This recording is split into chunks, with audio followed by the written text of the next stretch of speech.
नमस्कार, आदाब। Crime petrol dial 100 में आप सबका स्वागत है। आज हम आपको एक ऐसे जांबाज ऑफिसर की कहानी सुनाने जा रहे हैं जिसने आतंकवादियों को अपनी हिम्मत और कारनामे से सिर्फ आतंकित ही नहीं किया बल्कि सभी आतंकवादियों को मौत के घाट उतार दिया। सुपर कॉप की इस सुपर स्टोरी को आपको सुनाने में आज फिर मेरा साथ दे रहे हैं फिल्म जगत के जाने माने कलाकार रणवीर सिंह। कहते हैं समय अपना हीरो खुद चुनता है।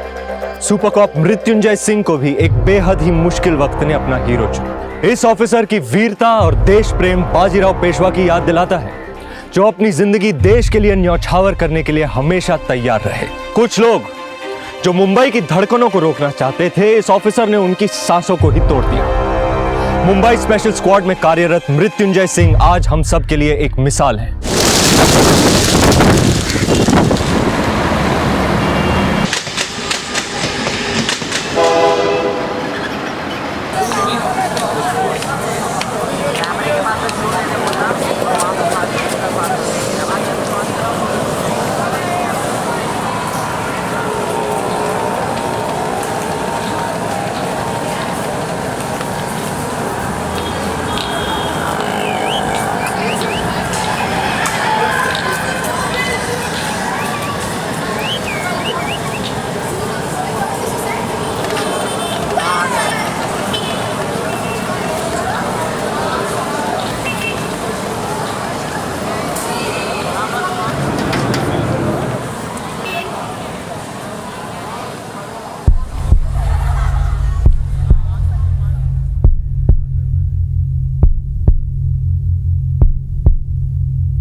अभी हमें पता चला है कि मुंबई के अंधेरी मार्केट इलाके में एक बड़ा धमाका हुआ है, जिसमें करीब 85 लोगों की जान जाने की खबर है। ये आंकड़ा आने वाले कुछ घंटों में बढ़ भी सकता है। ये धमाका किस वजह से हुआ है या किसने किया, इस बात की पुष्टि अब तक नहीं हो पाई है।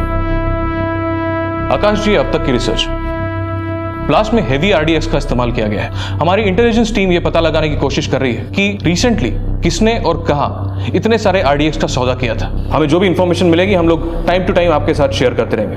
हो ना हो ये काम किसी बड़े आतंकवादी संगठन का है और हमारे इंटेलिजेंस टीम के हिसाब से ये तो सिर्फ एक सैंपल था। शायद इनका मिशन कुछ और बड़ा करने का है। Thank you for sharing the information mister Gauravansh. हमारी पूरी कोशिश है कि हम इस मामले की जड़ तक पहुंचे। इस केस में मैं मुंबई क्राइम ब्रांच का सबसे बेस्ट ऑफिसर लगाऊंगा। लेकिन अगर एक हफ्ते के अंदर ये केस सॉल्व नहीं होता तो हमें ये केस इंटेलिजेंस डिपार्टमेंट की एक स्पेशल टीम को देना होगा। वैसे आपके इस ऑफिसर का नाम क्या है जिस पर आपको इतना भरोसा है? भरोसे से भी 2 कदम आगे होता है यकीन, और मुझे पूरा यकीन है कि मृत्युंजय सिंह ही इस केस को सॉल्व करने के लिए सबसे बेस्ट ऑफिसर है। आकाश जी, आपके ऑफिसर इस वक्त कहाँ होंगे? अबे दीपक का भाषा वाली मत कर, साले नींद में तो नहीं देख लिया उसको? क्या हुआ रे? मन्या का फोन था, बोल रहा है मृत्युंजय यहाँ पे आ रहा है। अबे तो इतना रिस्क क्यों ले रहा है? चल फटाफट निकलते इधर से।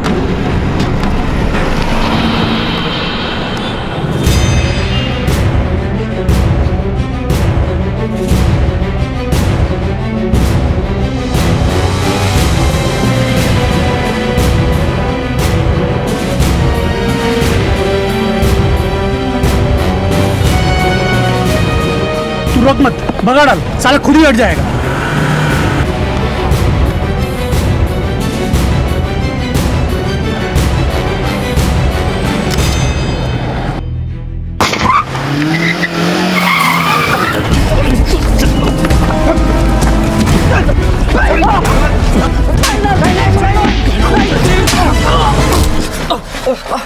सर, आपने इतना रिस्क क्यों लिया?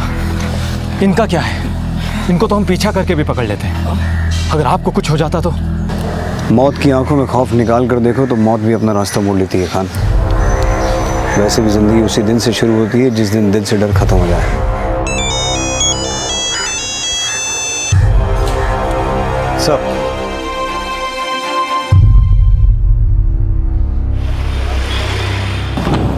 सर, यस मृत्युंजय, कम इन, सिट। मृत्युंजय, इस धमाके की जांच हमें बड़ी तेजी से करनी होगी। जो लोग मरे उन्हें हम वापस तो नहीं ला सकते, पर उन आतंकवादियों को पकड़कर मरने वालों के घर वालों के साथ इंसाफ जरूर कर सकते हैं। और एक बात, अगर एक हफ्ते में हमने ये केस सॉल्व नहीं किया तो फिर ये केस इंटेलिजेंस डिपार्टमेंट के एक स्पेशल टीम को दे दिया जाएगा। लोग यही सोचेंगे कि मुंबई पुलिस केस सॉल्व नहीं कर पाई, और हमारी इंटेलिजेंस टीम के इन्फॉर्मेशन के हिसाब से इन आतंकवादियों का मिशन कुछ बड़ा करने का है। ये केस हम ही सॉल्व करेंगे, ये लोग हमसे बच नहीं पाएंगे।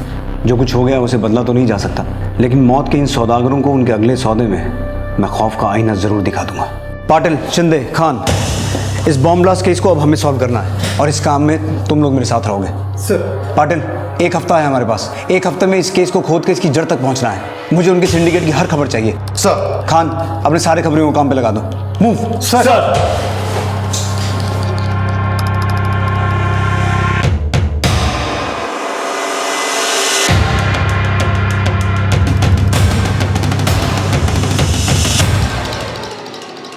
भैया सेब कैसे दिए? 150 किलो मैडम। 150 रुपए किलो? सब जगह 100 रुपए किलो है, लगाइए 100 रुपए और 1 किलो दे दीजिए। 120 से कम नहीं होगा मैडम। भैया मैं हमेशा आपके पास से लेती हूँ, लगाइए। नहीं मैम, 120 से कम नहीं होगा, तो नहीं तो आप जाओ। लेना ही नहीं है, चलो। अक्षय, अक्षय, अक्षय, अक्षय,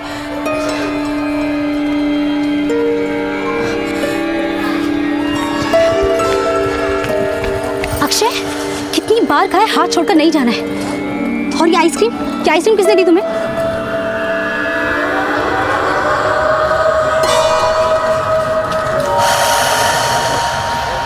कौन थे? पापा के कोई दोस्त थे? कोई पुलिस वाले अंकल थे? नहीं, वो अंकल से तो फर्स्ट टाइम मिला। अक्षय, आइंदा से कोई कुछ भी देगा नहीं लोगे, समझे? अब चलो घर। हमारे सूत्रों से मालूम चला है कि परसों के दिन अंधेरी मार्केट में हुए बॉम्ब ब्लास्ट का case Mumbai crime branch officer Mrityunjay Singh को सौंप दिया गया है। मृत्युंजय सिंह अपराधियों के लिए खौफ का दूसरा नाम है। मम्मी मम्मी जल्दी चलो, टीवी पे पापा का फोटो दिखा रहा है, चलो जल्दी। अब तक उन्होंने 50 से भी ज्यादा एनकाउंटर किए हैं। मम्मी, पापा भी सलमान खान की तरह सबको मारेंगे? वो कितनी जल्दी सॉल्व कर लेते हैं। अब सभी की निगाह crime branch officer Mrityunjay Singh पर टिकी हुई है। देवांशी, हमारे पापा हीरो है, हीरो। मम्मी, मुझे भी सब यही पूछते हैं, क्या पापा सच्ची में सुपरमैन है? नहीं, पापा को कभी उड़ते हुए देखा है? तो फिर फालतू की बकवास क्यों कर रहे हो? अब जल्दी से टीवी बंद करो और अपना होमवर्क कंप्लीट करो। मम्मी, कल तो संडे है। बम धमाके में 100 से ज्यादा लोग मारे गए। इस बॉम्ब ब्लास्ट के बाद तो बच्चे लोग को बाहर भेजने को भी डर लगता है। हाँ, सेफ्टी नाम की कोई चीज ही नहीं। क्या मालूम क्या होगा इस देश का।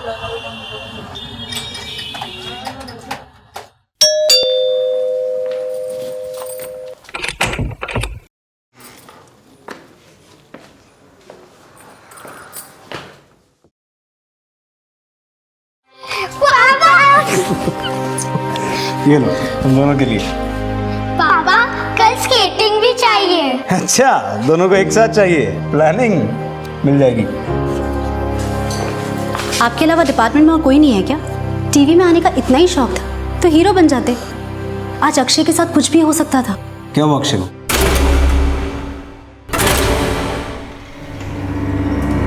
आज अक्षय को किसी ने 2 मिनट के लिए मेरे नजरों से दूर कर दिया था। उसे खाने के लिए ice cream the. And I am sure आपका कोई दोस्त तो था नहीं, अगर होता तो मुझसे जरूर मिलता। हेलो। बच्चा बहुत प्यारा है आपका, हमसे बोला कि उसको आइसक्रीम पसंद है, तो हमने उसे वही वाला दिलाया। अब देखिए ना, आपके परिवार के बारे में कितना सोचते हैं, और एक आप हैं कुछ नहीं सोचते हमारे बारे में।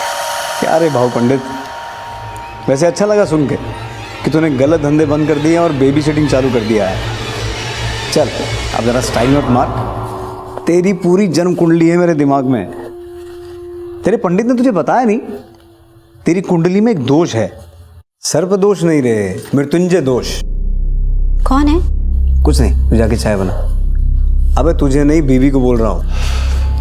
अब कान खोल के सुन, दोबारा मेरे बच्चे के आसपास तो क्या 10 किलोमीटर के रेडियस में भी दिखा ना, तो फिर दोबारा तो किसी को दिखेगा ही नहीं। अखबार पढ़ता होगा ना? मालूम है ना, अभी रिसेंटली हाफ सेंचुरी पूरी की है। अब एक नसीहत दूं फ्री में, पुणे से बाहर मत निकलना, और खासकर मुंबई में तो दोबारा दिखना ही मत, वरना 51वां नंबर, समझ गया ना? पापा मुझे फोन दो ना, कब से बात कर रहे हो, मुझे गेम खेलना है। चलो फोन रख, बच्चे को गेम खेलना है। चलो अब सो जाओ। गुड नाइट पापा। Good night.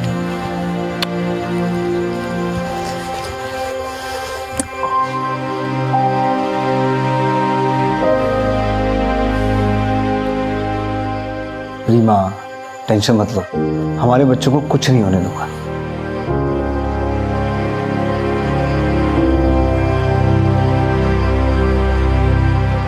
चंदे। हाँ सर। आज तेरा दिन कैसा है? दिन तो बहुत अच्छा है सर। चलो फिर गन लोड करो, देखते हैं आज तो कितना लकी है। सर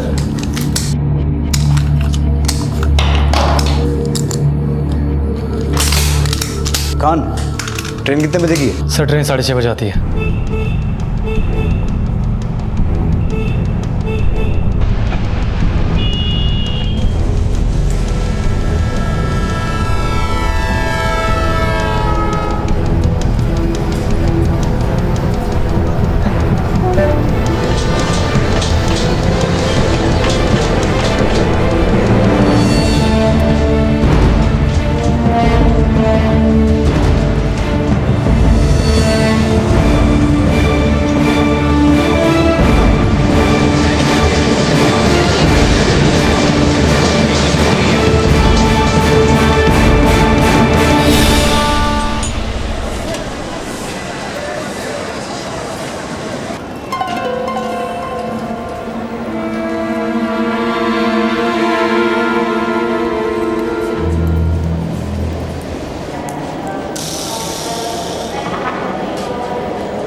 टोकरा नहीं साहब, मैं बता दूं, ये आरडीएक्स में हाफिज मिर्जा को देना था साहब। भगवान खेड़े स्टेडियम साहब 9:30 बजे रात को।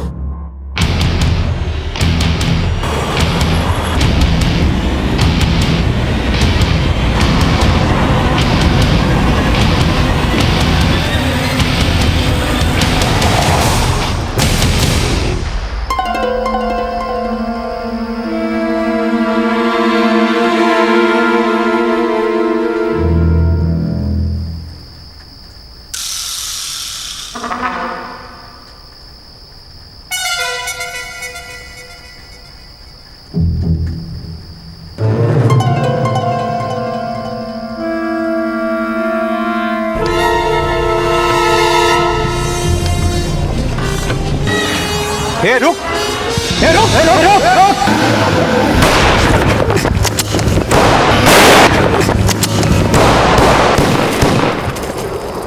देखो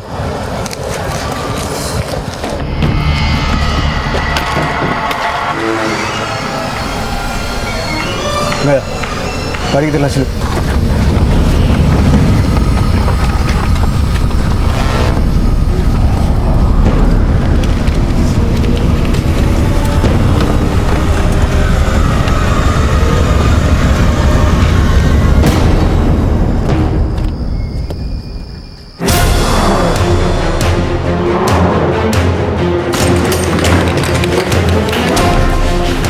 पूरा घर चेक करो।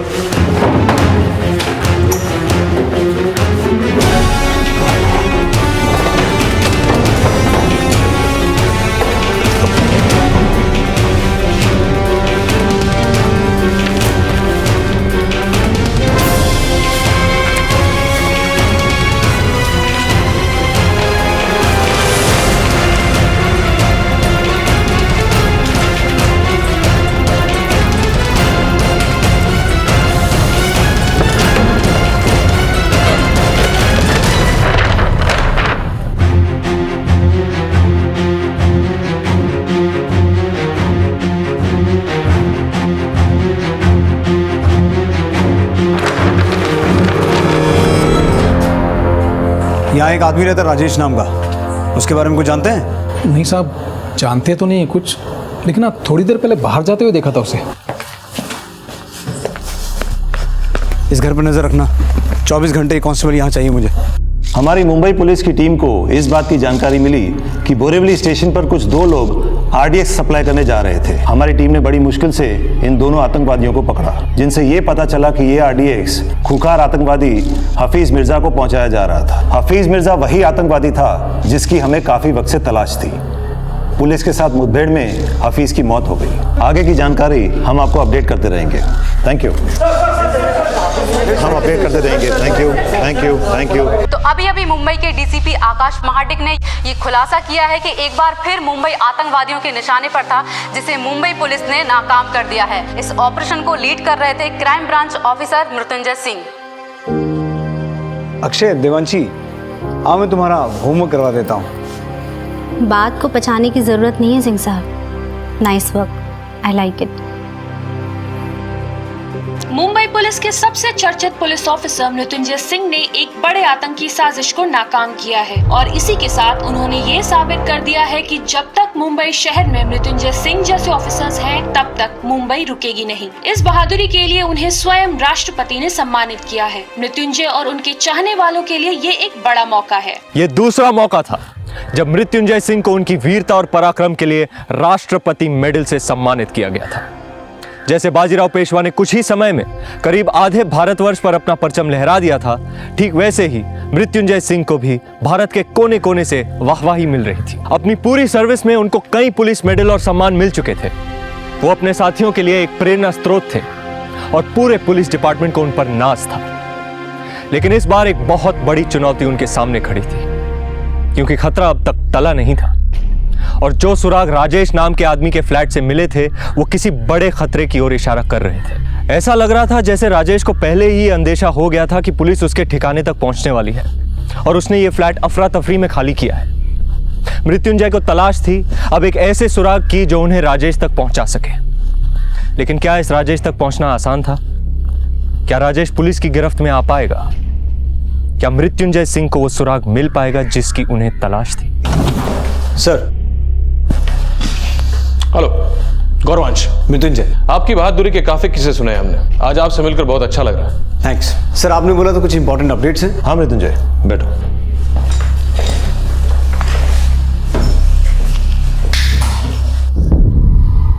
इस फोटो को गौर से देखिए। यह है आजाद हिंदुस्तान का कमांडर बिलाल। अहमदाबाद वाले केस में भी यही मास्टरमाइंड था जिसने पूरे प्लानिंग को अंजाम दिया था। इनफैक्ट इंटरपोल ने भी इसे टॉप 50 टेररिस्ट के लिस्ट में इंक्लूड किया है और इस बार हमें पता चला है कि यह मुंबई में कुछ बड़ा करने वाला है।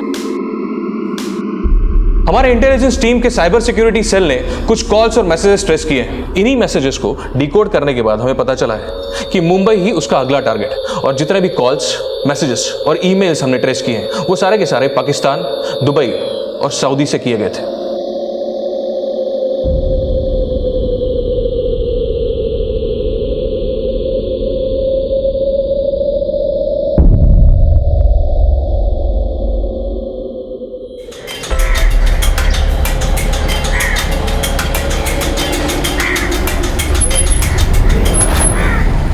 अमर? जी अंकल, आपसे मेरी फ़ोन पे बात हुई थी। चलो मैं तुम्हें घर दिखाता हूँ। ये घर है और हमेशा इसे साफ सुथरा रखना। जी अंकल, घर तो मुझे पसंद है। अंकल, कभी कभी कुछ दोस्त मेरे यहाँ पढ़ाई के लिए आएंगे, आपको कोई प्रॉब्लम तो नहीं है? बट वो दोस्त कोई लड़की तो नहीं है? नहीं अंकल, लड़की का चक्कर नहीं है। तो फिर ठीक है, लाओ सारे पेपर मुझे दे दो, मैं ज़ेरॉक्स करा कर तुमको दे दूंगा।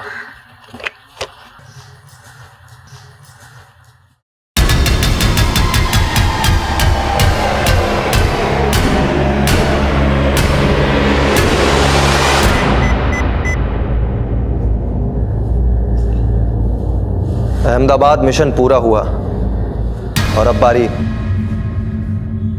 बंबई की।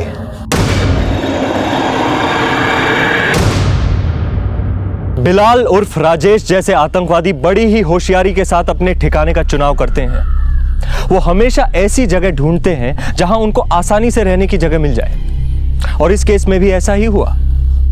इस बार भी उसको रहने की जगह बड़ी आसानी से मिल गई, क्योंकि उसके मकान मालिक ने खास पूछताछ नहीं की और उस पर यकीन कर लिया। और यही हमारी सबसे बड़ी गलती होती है, क्योंकि हम अनजाने में इन आतंकवादियों के मकसद कामयाब बनाने में भागीदार बन जाते हैं। लेकिन अगर उस दिन उसके मकान मालिक ने उसकी ठीक से पूछताछ की होती तो शायद बिलाल को रहने की जगह नहीं मिलती।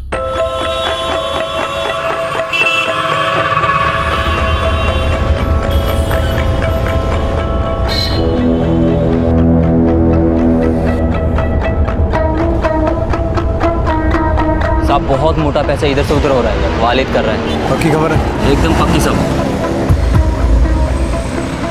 और वालिद, एक चाय तो पिला यार। अरे क्या हो गया? चाय तो हमारे थाने की सरकती है। दोस्त, एक कटिंग और देना इसे। क्या रे वालिद, साला इतना माल छाप रहा है और 6 रुपए की चाय पी रहा है टपरी में। एक किधर साहब, इधर 6 रुपए के भी बांधे। अच्छा, देख मैं क्या लेके आऊँ तेरे लिए। सुन, हाँ, माल इधर से इधर हो जाएगा, टेंशन नहीं है। अपना कमीशन 2% मिलेगा ना। देख भाई, बाद में मच नहीं मांगता है। हाँ मालूम है, हवाला का पैसा है, कड़क नोट मिलेगा। अरे पर पूछना तो बनता है ना। सब माफ कर दो साहब, सब ठोकना मत साहब। अरे नहीं रे, तुझे क्यों ठोकूंगा, तू दोस्त है अपना। सुन, अब बिना छू के मुझे ये बता, इतना पैसा इधर से उधर ट्रांसफर किसके लिए किया? कोई लास्ट का चक्कर है क्या? लास्ट? अरे नहीं साहब, ऐसा होता तो मैं इसमें हाथ भी नहीं डालता। अभी सीधा ज्वेलरी का बिजनेस है, पैसा इधर का उधर शिफ्ट करना था। लास्ट का कुछ नहीं इसमें।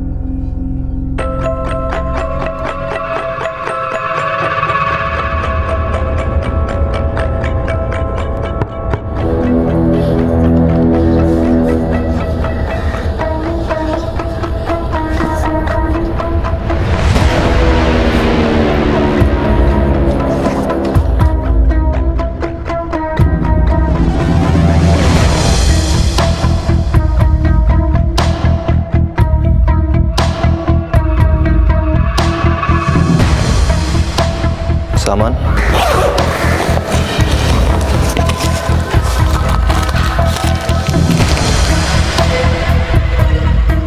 7 किलो है। इतना काफी होगा पूरी बंबई को हिलाने के लिए। आओ, तुम लोग अभी ग्रैंड रोड मार्केट जाओ और बाकी के सामान का जल्दी से जल्दी बंदोबस्त करो। जाओ।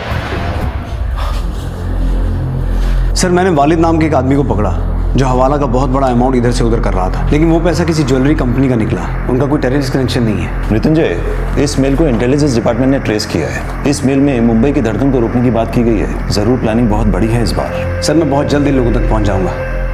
ये लोग जो भी प्लान कर रहे हैं, मैं इन्हें कामयाब नहीं होने दूंगा। खेल भले ही इनका हो, जीत हमारी होगी। Excuse me sir.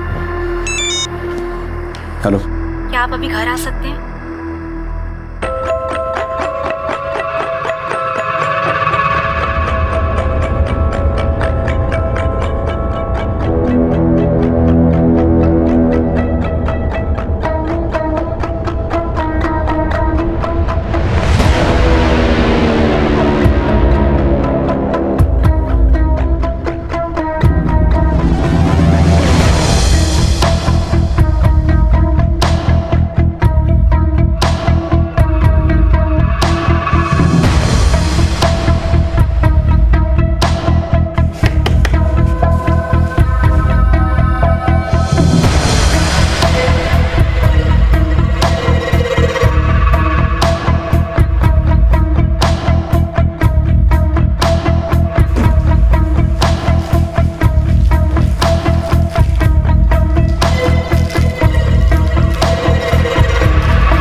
क्या हो रही माँ? अक्षय की तबीयत बहुत खराब है, फीवर उतर ही नहीं रहा है, उल्टी पे उल्टी कर रहा है।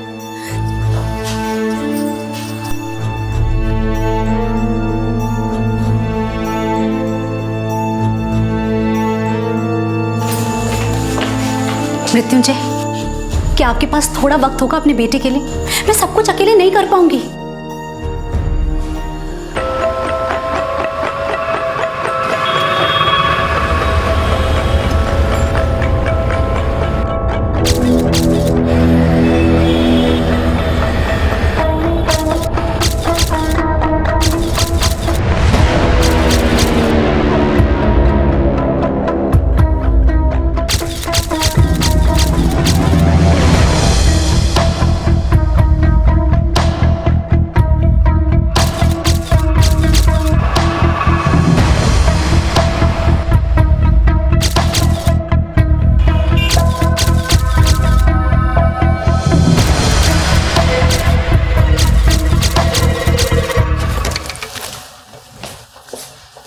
डॉक्टर, कैसा अक्षय?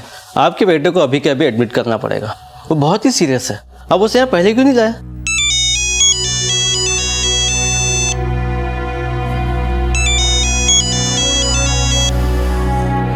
हेलो,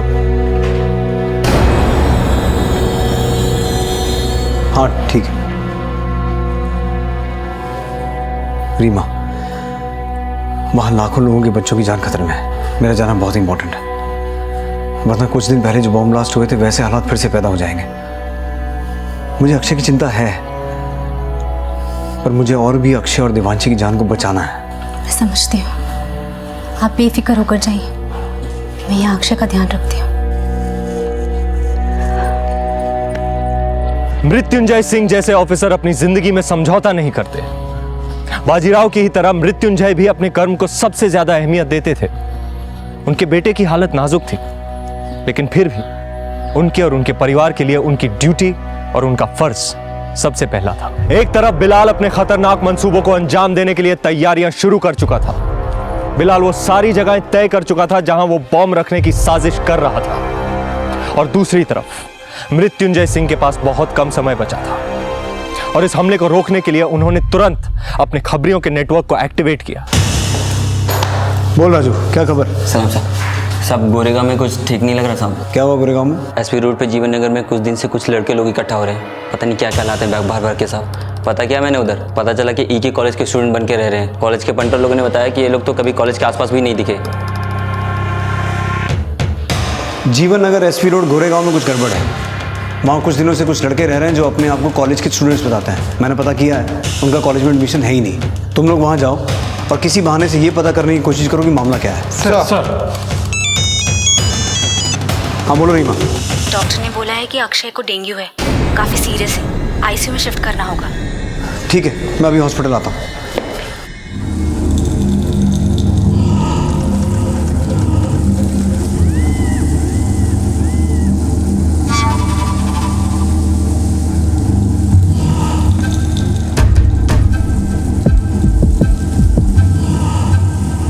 भाई बहुत जोर की भूख लगी है, बिरयानी मंगा ले क्या? मटन बिरयानी मंगा ले, और साथ में तंदूरी चिकन भी, और 2 विस्की की बोतल। जा। ठीक है।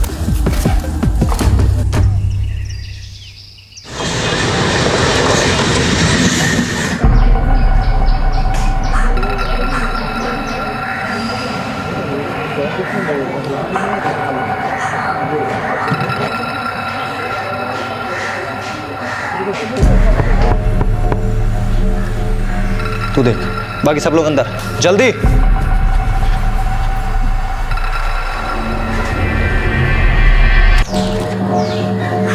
हेलो सर, मैं एयरवेज मोबाइल कंपनी की तरफ से आया हूँ। आपके लिए पोस्टपेड में एक बढ़िया ऑफर है। 800 रुपये में अनलिमिटेड कॉलिंग और 3G डेटा फ्री है सर। शुक्रिया, हमको जरूरत नहीं है सर। 500 SMS भी फ्री हैं।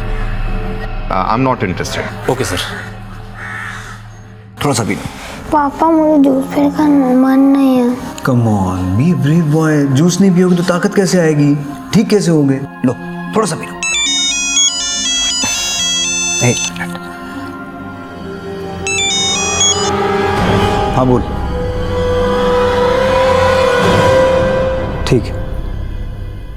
अक्षय, पापा अभी गए अभी आए। देवांशी भैया को जूस पिला देना। पिएगा ना जूस?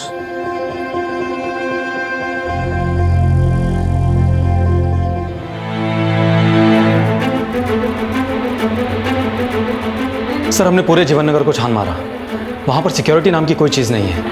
एक घर में एक लड़का मिला जिसने दरवाज़ा खोला, दिखने में एकदम सीधा साधा, लेकिन उस घर के अंदर काफ़ी सारा खाना पड़ा था जिसे देखकर लग रहा था कि काफ़ी लोगों ने आधा खाकर छोड़ दिया है। पड़ोसियों से कुछ पता चला? पड़ोसियों को ज़्यादा कुछ पता नहीं, ये लोग अभी वहाँ नए आए हैं। मृत्युंजय सर, गुजरात पुलिस ने अभी अभी एक आतंकवादी को जामनगर से पकड़ा है। ये अब तक के हुए अहमदाबाद ब्लास्ट और मुंबई ब्लास्ट में शामिल रहा है। इंटेलिजेंस वाले अहमदाबाद केस के दौरान यूज किए गए फ़ोन नंबर्स की जांच कर रहे थे। उनके हाथ 5 नंबर्स लगे, जिनमें से एक गोरेगांव एरिया में एक्टिव था। मैं कल पूरी तैयारी के साथ वहाँ रेड करता हूँ।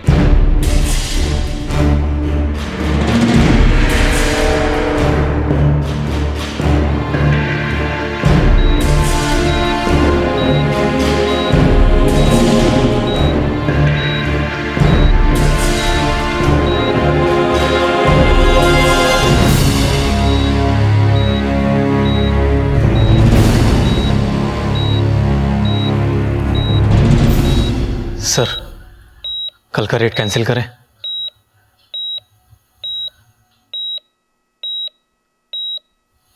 आप कब से ऐसा सोचने लगे? यहाँ हॉस्पिटल में आपके बेटे को बचाने के लिए डॉक्टर्स हैं, मैं हूँ उसके पास, लेकिन देश के हजारों बेटों को बचाने के लिए कल कौन होगा वहाँ? ड्यूटी के फर्स्ट डे आपने शपथ ली थी कि आपके लिए देश सबसे पहले होगा, देश के लोग सबसे पहले होंगे, देश की सुरक्षा सबसे पहले होगी।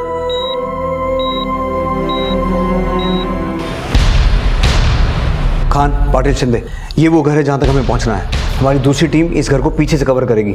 शिंदे, पाटिल, तुम दोनों लेफ्ट साइड कवर करो। मैं पहले दरवाजे तक पहुँच के उन्हें एक बार सरेंडर करने का मौका दूंगा। मेक श्योर इस घर का हर एग्जिट पॉइंट और विंडो पर हमारा टारगेट शार्प हो। वेरी इंपॉर्टेंट, पहले लोकलाइट्स को वहाँ से निकालना है। खान, तुम मेरे साथ रहोगे। Sir we don't have to miss it guys. Let's go. आज हमारा मिशन पूरा होते ही हम लोग अलग अलग रास्ते निकल जाएंगे। सबके टिकट्स अलग अलग ट्रेन की है, ये लो आपस में बांट लो। धमाके के कुछ दिन बाद हम चुप बैठेंगे और फिर एक नए धमाके की प्लानिंग। ये प्लानिंग कब होगी मैं तुम लोगों को इत्तला कर दूंगा। और ये लो कुछ पैसे।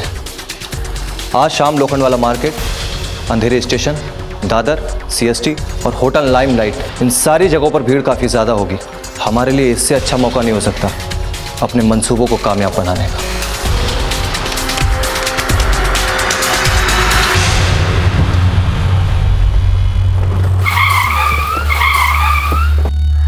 आसपास से सारी पब्लिक को हटाओ। मूव। हाँ जी, आइए। चल चल चल।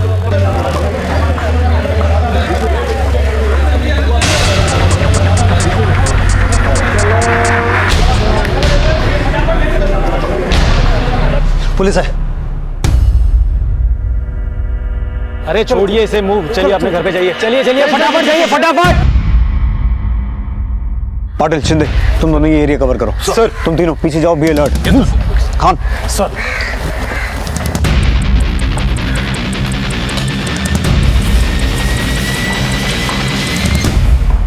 कुछ भी करने से पहले मैं तुम लोगों को बता दूं, पुलिस ने पूरे एरिया को घेर लिया है। यहां से बच निकलने का कोई चांस नहीं है। हम लोग खून खराबा नहीं चाहते, बेहतर होगा बारी बारी से बाहर आ जाओ।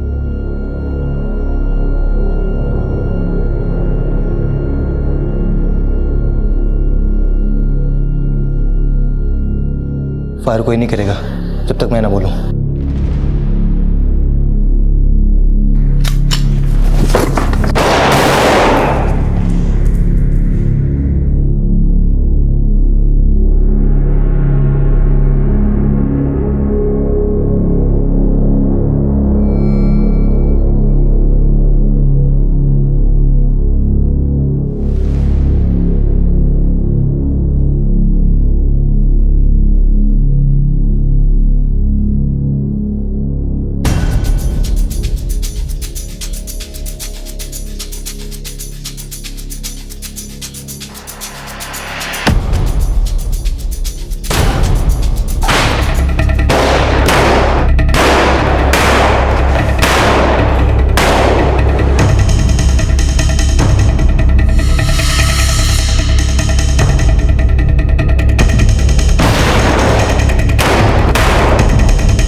देखिए सर, आराम से आराम से।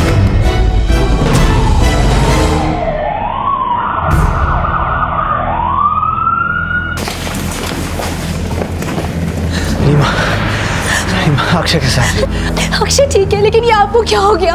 ये तो एक आधी गोली, इससे मेरा क्या होगा? मुझे अक्षय के पास लेके चलो अभी, मुझे उससे मिलना। देखिए आपकी हालत नाजुक है। नहीं डॉक्टर, मेरा अक्षय से मिलना बहुत जरूरी है। उसकी हालत ठीक नहीं है। मैं उसका हीरो हूँ, मैं उसका सुपरमैन हूँ। मुझे देख के उसे ताकत मिलती। आज अगर वो रिकवर नहीं हुआ तो उसकी हालत और बिगड़ जाएगी। Please please let me meet him once, please.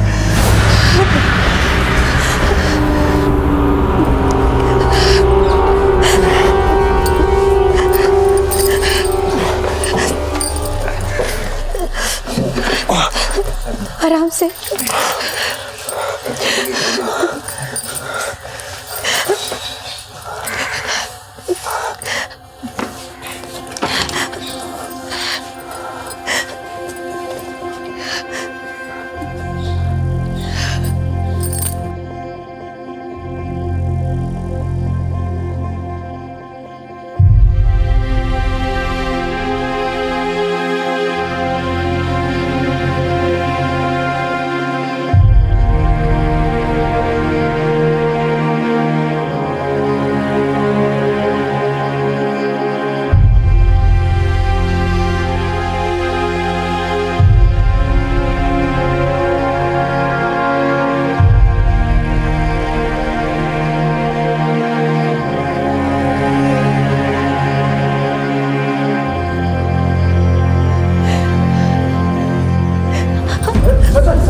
जल्दी से आईसीयू में लेके चलिए।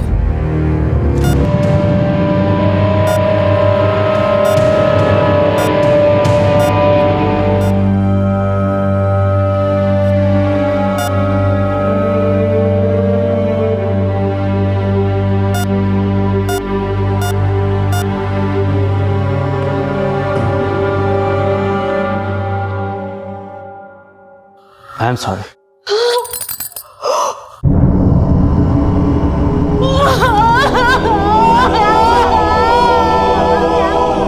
हमें ये बड़े दुख के साथ बताना पड़ रहा है कि मुंबई पुलिस और हमारे देश को आज एक बड़ा झटका लगा है। हमारे बीच एक ऐसा जाबाज ऑफिसर नहीं रहा जिसकी जाबाजी एक मिसाल थी। शहीद मृत्युंजय सिंह ने मुंबई और मुंबई के लोगों को तो एक खौफनाक सीरियल ब्लास्ट से बचा लिया, पर इस दौरान शूटआउट में फंसे 2 बच्चों को बचाते हुए उन्हें आतंकवादियों से कुछ गोलियां लग गईं, जिसकी वजह से आज शाम वो वीर गति को प्राप्त हुए।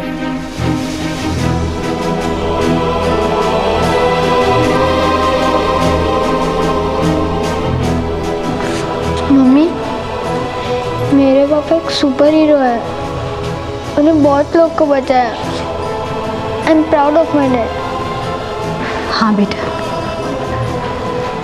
ये हमेशा हमारी यादों में जिंदा रहेंगी। अपने देश और देशवासियों की सुरक्षा के लिए मृत्युंजय सिंह ने अपनी जान गंवा दी। मुंबई पुलिस ने भी अपने वीर साथी के लिए शोक मनाया और हजारों की संख्या में लोग उनके अंतिम संस्कार में शामिल हुए। मृत्युंजय सिंह आज इस दुनिया में नहीं है, लेकिन अपने काम और अपने देश प्रेम की वजह से आज भी उन्हें याद किया जाता है। और आज करोड़ों हिंदुस्तानियों के लिए वो एक मिसाल बन चुके हैं। क्राइम पेट्रोल डायल 100 उनकी शहादत को सलाम करता है। मृत्युंजय सिंह असल मायने में हीरो हैं और ऐसे ही एक वीर योद्धा बाजीराव पेशवा के किरदार में आप मुझे देखेंगे। इसीलिए देखना मत भूलिएगा बाजीराव मस्तानी कल आ रही है आपके नजदीकी सिनेमा हॉल्स में। रणवीर, आपका बहुत बहुत शुक्रिया यहाँ आने के लिए और क्राइम पेट्रोल डायल 100 की पूरी टीम की तरफ से और क्राइम पेट्रोल के दर्शकों की तरफ से आपको बाजीराव मस्तानी के लिए ढेर सारी शुभकामनाएं। थैंक यू सर, मैं इतना ही कहना चाहूँगा, आपका बहुत बहुत शुक्रिया। मैं बहुत आभारी हूँ आपका, आपकी टीम का, मुझे यहाँ आने दिया, को एंकर करने दिया। बहुत मज़ा आया। कमाल का शो है सर आपका, आप कमाल के हो, हमारे दर्शक तो कमाल ही हैं, आपकी टीम कमाल की है। Thank you and all the very best. Thank you and best, all the best to you. Thank you sir. ये हमारे लिए गर्व की बात है कि बाजीराव पेशवा और मृत्युंजय सिंह जैसे वीरों ने हमारे देश में जन्म लिया। मृत्युंजय शायद आज हमारे बीच होते अगर बिलाल के मकान मालिक ने अपना मकान किराए पर देने से पहले बिलाल की पूरी जांच पड़ताल की होती। एक जिम्मेदार नागरिक होने के नाते ये हमारा फर्ज बनता है कि हम सरकार द्वारा बनाए गए हर छोटे बड़े नियम का पालन करें, क्योंकि हमारी छोटी सी चूक एक बड़ी वारदात को अंजाम दे सकती है। आपसे फिर मुलाकात होगी अगले एपिसोड में एक और चौंका देने वाले केस के साथ।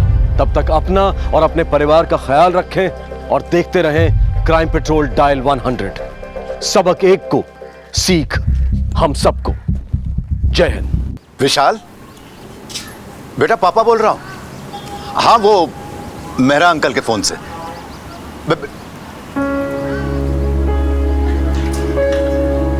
क्या हुआ, काट दिया ना? बिजी था। तुम क्या जानो बिजी रहना क्या होता है? दिन भर काम लगा रहता है। ये लो अपना फोन। तुम्हारे बेटे की तरह निकम्मा नहीं है मेरा बेटा। अब जाओ दौड़ना शुरू करो। मुंह क्या देख रहे हो?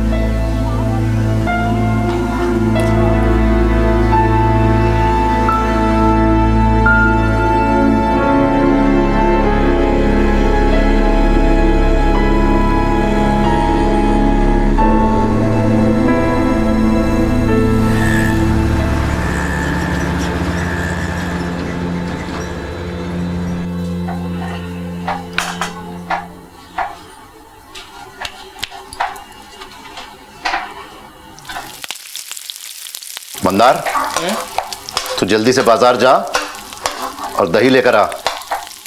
विशाल को छोली पूरी के साथ साथ बूंदी का रायता बहुत पसंद है। जल्दी जा। आओ पण सर, एक दफा फोन करके पूछ लो ना। नहीं मतलब विशाल भैया और भाभी आने वाले भी है कि नहीं चिंटू बाबा के साथ। वो क्या है ना कि मेरे को खाना पड़ता है। लास्ट टाइम भी 3 दिन मैंने ही खाया था सब खाना। चुप कर। विशाल ने मुझसे वादा किया है कि वो बहू और चिंटू को लेकर संडे को जरूर आएगा।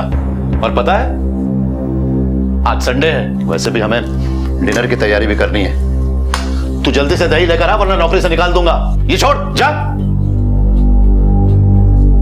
नहीं आएंगे।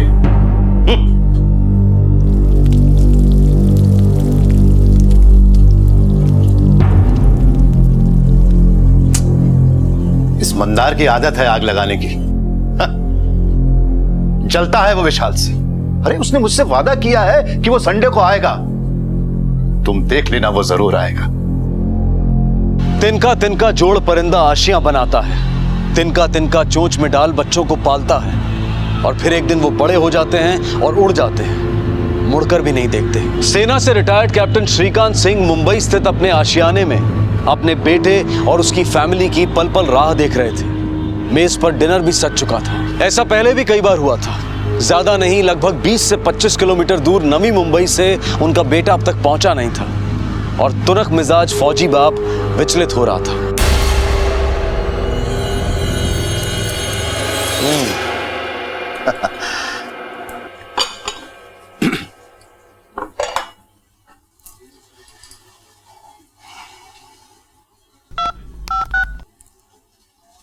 विशाल, कहां हो बेटा तुम लोग? 11 बज चुके हैं। मैंने अपने हाथों से खाना बनाया बेटा तुम लोगों के लिए। तुम्हारे लिए खीर बनाई है और चिंटू के लिए बहुत सारे गिफ्ट लेकर आया हूँ। ड्राई फ्रूट सब कुछ सब लेकर आया हूँ बेटा। डैड सॉरी, आज कुछ काम में फंस गया हूँ, नहीं आ पाऊंगा। बेटा संडे को भी काम? अरे 1-1.5 घंटा तो लगता है वाशी से यहाँ आने में।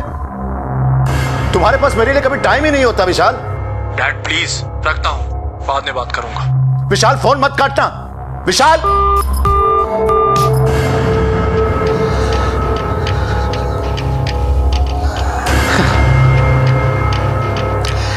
काट दिया। बाप से भी बात करने का टाइम नहीं है इसके पास। काम काम बस काम। पाल पोस के बड़ा किया है मैंने। मंदार, बिस्किट लेकर आओ। मंदार, कहां मर गए? सर जाकर बिस्किट लेकर आ। जाने दो ना सर, आप तो खाना खा लो ना। अब तुझसे जितना खाए उतना ही करा कर। जा बिस्किट लेकर आ, जा फौरन। अपने हाथों से खाना बनाया मैंने, क्या फायदा हुआ? वो विस्की खत्म हो गया है सर। जब खत्म हो जाती विस्की तो लेकर आना चाहिए ना। इडियट, ये लो। दोबारा ऐसी गलती नहीं होनी चाहिए। फास्ट।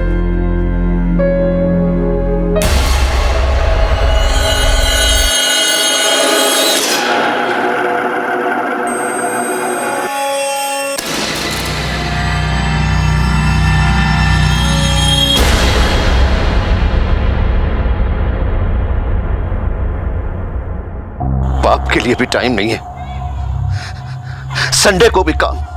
इतने दिन हो गए अपने पोते का चेहरा देखने के लिए तरस गया मैं।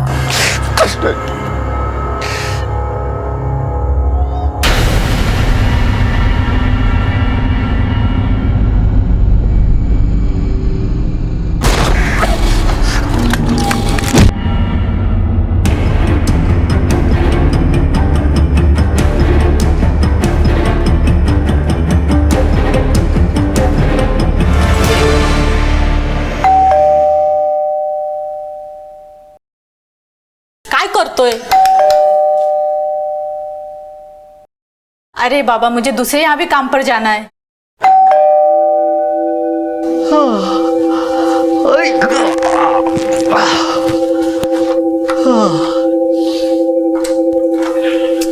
अरे काय रे बाबा, तू पण कभी से बेल बजा रही मैं।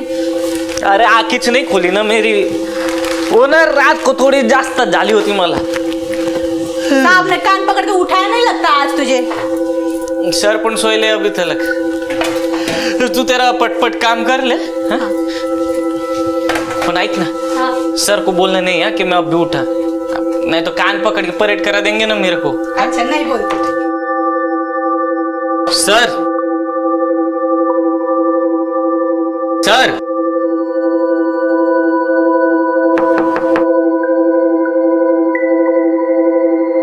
सर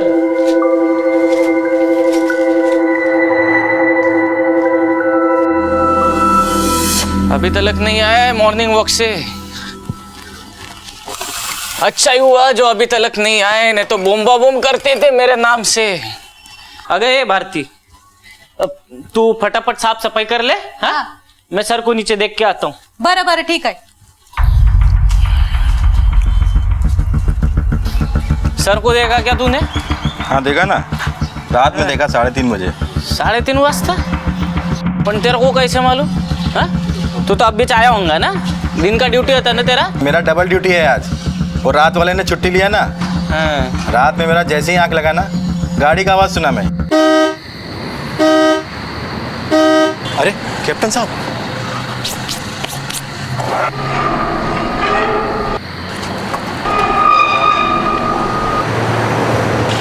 सलाम साहब। इसलिए तेरा ऐसा हालत हो गया है। कर उसको अंदर कर, सर आएंगे तो परेड करा देंगे ना तेरे को भी। जा अपना काम कर। किधर गए होंगे सर? वो भी बिना बोले सर को फोन करना मत था।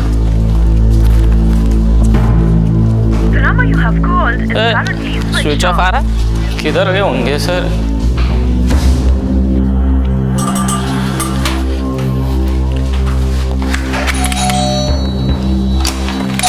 क्या हुआ? कप्तान सर को देखा क्या आपने? नहीं।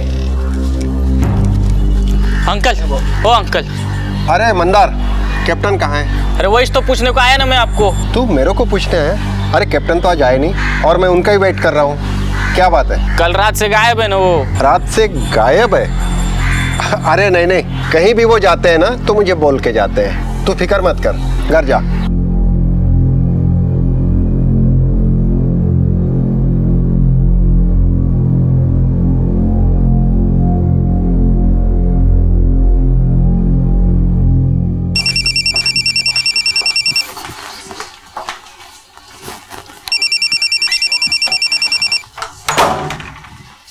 बेटा बाहर जाके पढ़ाई करो, चलो जल्दी जल्दी जल्दी।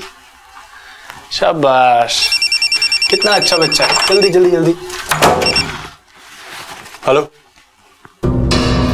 क्या बब्बन, कितनी बार समझा करके भेजा था तुझे, फिर भी गलती। क्या करूं मैं तेरे साथ, मुझे तो समझ नहीं आता। अब तो मुझे पैसों के लिए फोन मत करना, समझा?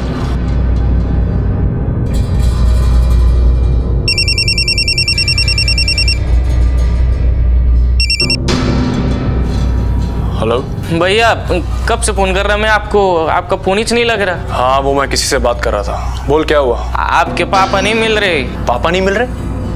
पापा कोई छोटे बच्चे हैं जो गुम हो जाएंगे? अब तुझे पता है ना पापा के मूड के बारे में, कितने घुमक्कर टाइप के हैं। चले गए हों किसी दोस्त से मिलने के लिए। तू एक काम कर, बुआ को फोन करके पूछ ले, पुणे ना गए उनसे मिलने के लिए। और मैं तुझे शाम को फोन करता हूँ, ठीक है? हाँ, बिजी हूँ थोड़ा अभी। भैया हेलो, कैसी औलाद है, बाप की चिंता ही नहीं है।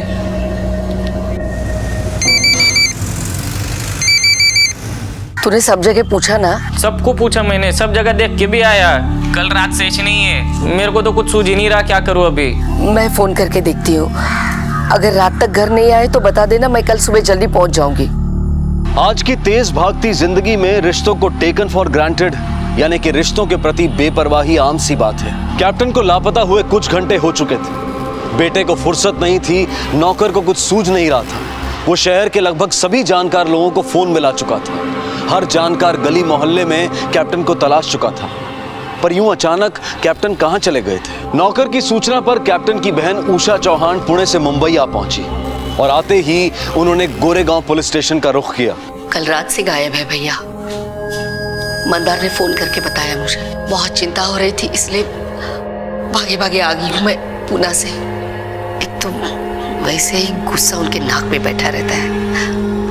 डर लग रहा है कि गुस्से में कहीं घर से चले ना गए हो। तुझे कैसे पता चला सिंह साहब गायब हैं? वो वॉचमैन मेरे को बोल रहा था, मतलब वो मेरे को बोला कि कल रात को 3:30 बजे सर अपने गाड़ी में किधर तो भी निकल गए। तब तो क्या कर रहा था? मैं तो सो रहा था ना साहब। सर रात को चले गए और तुझे कुछ पता नहीं चला, ऐसा तो नहीं हो सकता। अब सर ने दिन भर कुछ तो तैयारी की होगी और रात को जाते वक्त जब दरवाजा खोला होगा तुझे कुछ तो सुनाई दिया होगा। वो संडे था ना सर, तो मैं थोड़ी सी थोड़ी ज्यादा ही छो गई थी। कप्तान सर ने तो खाना भी नहीं खाया था। उनका बेटा आने वाला था ना घर पे अपने फैमिली के साथ में, मगर आए ही नहीं वो। कप्तान सर बहुत गुस्से में थे, इसके लिए मैंने भी डिस्टर्ब नहीं किया। सोचा बाप बेटे का झगड़ा है, मैं काय को बीच में पड़ूं। और वैसे भी हमारे कप्तान सर ले डेंजर है, गुस्से में आके गोली वोली मार देंगे तो क्या भरोसा।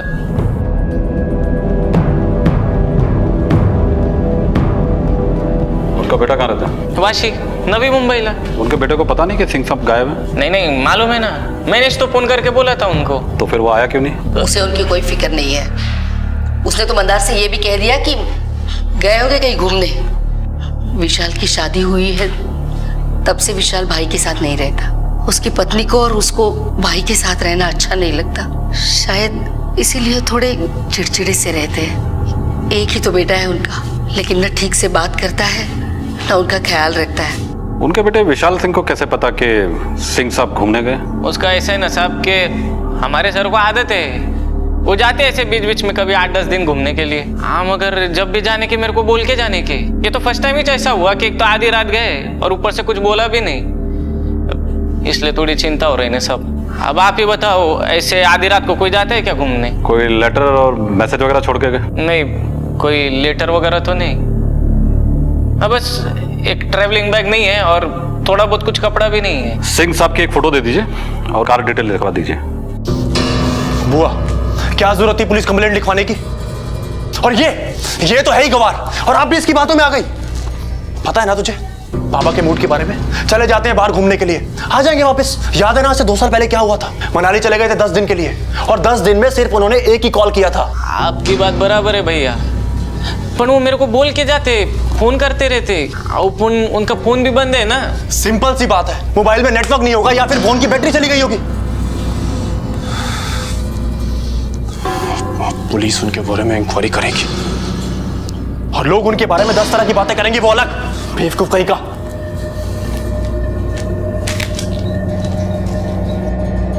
कैप्टन जरा सनकी हैं। अब अकेले आदमी का स्वभाव हो ही जाता है ऐसा, ऊपर से फौजी, काफी डिसिप्लिन्ड है।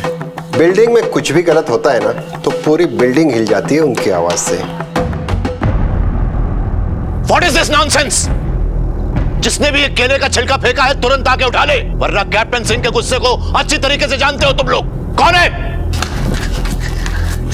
अंकल डोंट गेट एंग्री, मैं छिलके को डस्टबिन में फेंक देता हूँ।